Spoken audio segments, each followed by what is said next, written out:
1925मध्ये घडलेल्या घटना ज्यांना 2025मध्ये 100 वर्ष पूर्ण होतात, पार्ट 8.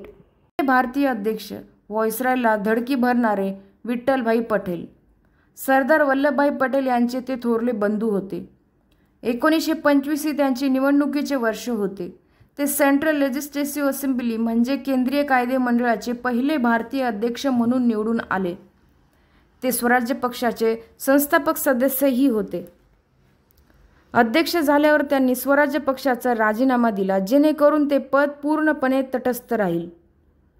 त्यांनी व्हाईसरॉयला सभागृहाच्या कामकाजात हस्तक्षेप करण्यापासून वारंवार रोखले.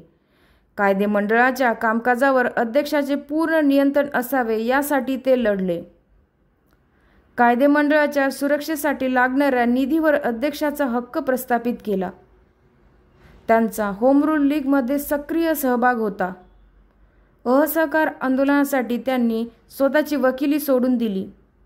विधिमंडळातून ब्रिटिश धोरणांना विरोध करणारा राजकीय लढा उभा करण्यात त्यांचा मोलाचा वाटा होता.